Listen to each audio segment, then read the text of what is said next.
Jungle.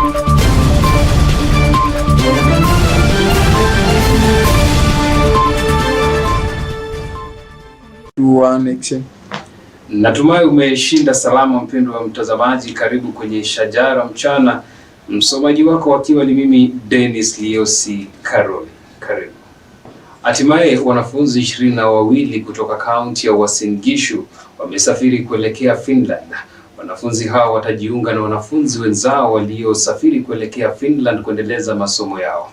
Hii inajiri tu baada ya vuta nikuvute sakata iliyotokea mwaka jana walipotakiwa kuongeza fedha zaidi ya zile walizozitoa.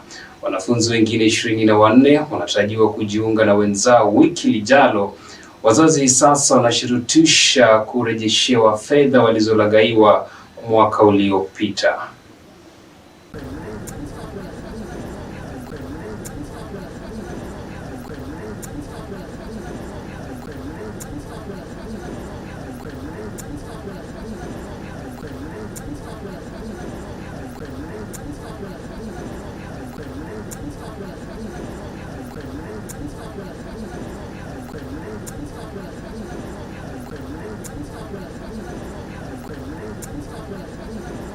The truth of the matter, mabadiliko yametokea, na mabadiliko yakitokea, it is either uongeze pesa ndio mtoto wako waende. So we added around 600,000. In total it was 1.2. So in this 1.2 we have added 600 exclusive of flights and accommodation and other minor things. 100,000, na kuna wengine wenye kulikuwa na miscommunication na hawakuelewa the plan, the entire thing, ndio maana wako hapa.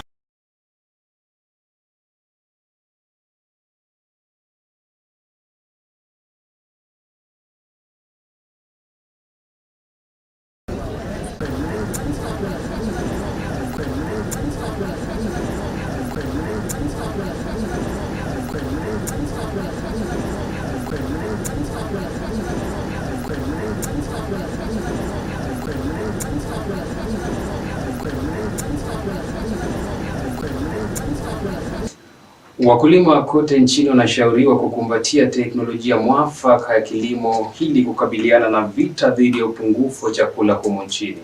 Akizungumza katika hafla hitimisho ya ziara ya kilimo katika kaunti ya Kirinyaga, katibu wa Wizara ya Kilimo Kelio Hasami amewataka wakulima kujiandikisha katika usajili wa kilimo unaofanyika nchini, wasajili wakulima kwa huduma za serikali ya kuwapa wakulima vifaa vya kilimo kwa bei nafuu.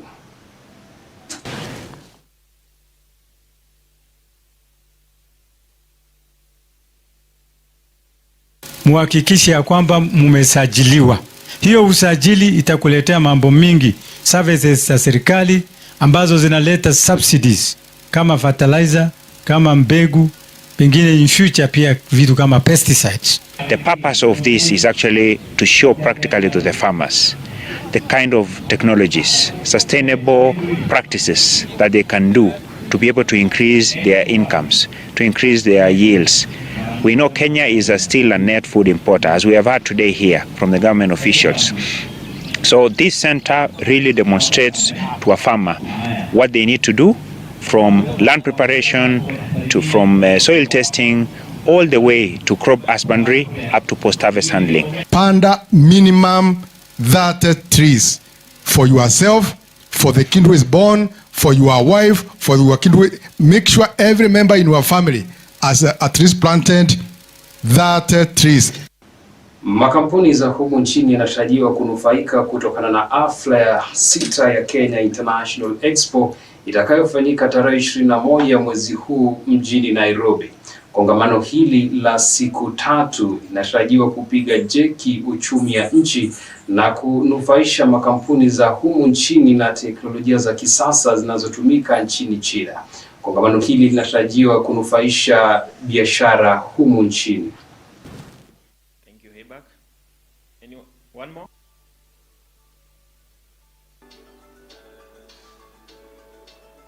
In a bid to support the government's initiative and promote more export from Kenya, we are introducing another name to the expo. called the Kenya Import and Export Fair. That gives an approximately the trade imbalance of 1 to 16. And I'm imagining if it is goods, for every 1 container that leaves Kenya, 16 leaves China.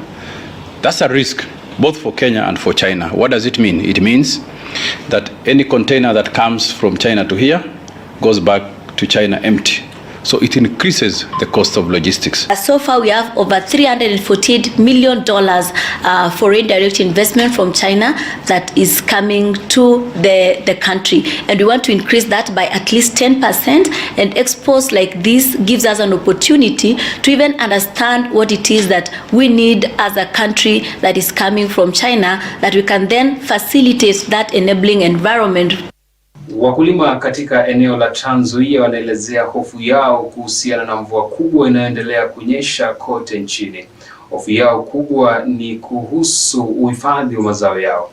Wakulima hao sasa wanataka juhudi mwafaka kufanya hili kuepushia hasara kwa mazao yao.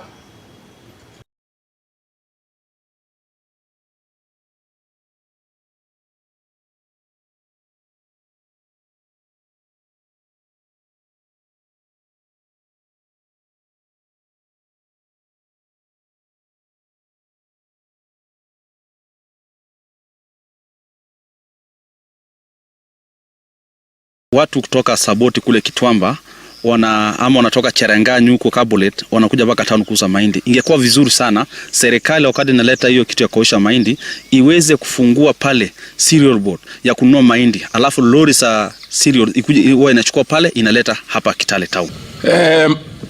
Price ya mahindi ndio walitusaidia, mahindi sasa iko sawa sawa. Tunatarajia mavuno makubwa sana, mavuno mengi. Sasa tunaomba kwa sababu ya kusaidia mkulima waangalie bei ya mahindi. Bei ya mahindi ilikuwa chini sana. Mnakumbuka mwaka jana mahindi tuliyovuna, hayo mahindi tulikuwa tumepanda na pesa nyingi sana. Ningeomba serikali yetu ya William Ruto ambayo inajali mkulima, at least ingetangaza bei ya mahindi kwa haraka mno iwe shilingi 5,500, kwa sababu saizi ukiona wananchi wameumia kwa hiyo muda mrefu wakingoja, wamelima. Na mara nyingi sisi hii karo tunalipa kutokana na mazao ya ukulima. Sasa tumeanza kuvuna, tumeanza kuona lori tena zinatembea hapa na hatujasikizana kwamba haya mahindi tutauza pesa ngapi.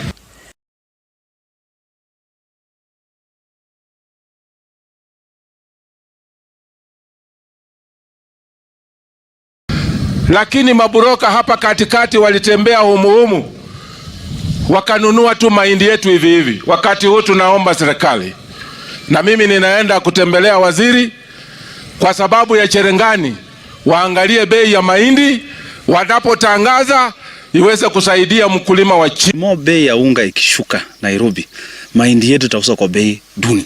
Na umekuwa ukiona nimekuwa mstari ya mbele nikitetea ukulima, nikitetea rais ya kwamba bei ya mahindi lazima ipande juu, kwa sababu wale opposition wanataka bei ya unga ishuke, kumaanisha wameshindwa tu kukuja hapa kusema ya kwamba wanataka bei ya mahindi ishuke.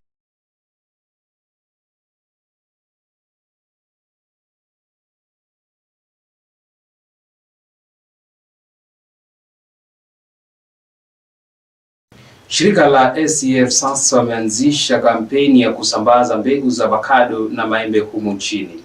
Hii ni kama njia moja ya kukabiliana na tatizo la njaa linalozidi kushuhudiwa humu nchini.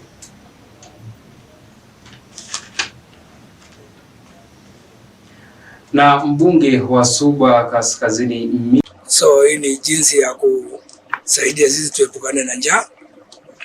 Tunaomba hata hao wahisani wetu waendelee kutusaidia hivyo na waongeze yawe mengi.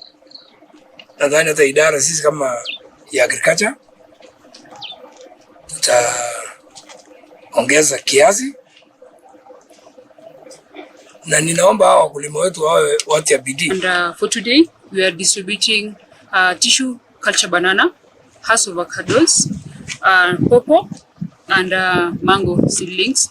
And we believe that these crop varieties, the fruit trees, will really be of help to the current climate change crisis that we are facing as a country. And also it will be of help. Tuko na furaha leo kubwa kwa watu ya ICF na agriculture kwa kutuletea mbegu ya maembe na ndizi na pia paipai na avocado. Tunafurahia kabisa. Mbunge wa Suba Kaskazini Millie Odhiambo amerejesha bungeni mswada wa afya ya uzazi ambao yatatatua tatizo ya wanawake na wanaume ambao wana matatizo ya kupata watoto kwa njia ya kawaida. Hii hapa taarifa hiyo. The second bill deals with the support of women who are struggling, women and men who are struggling to have children naturally, and the assisted reproductive health bill seeks to help them using medical systems to get their children.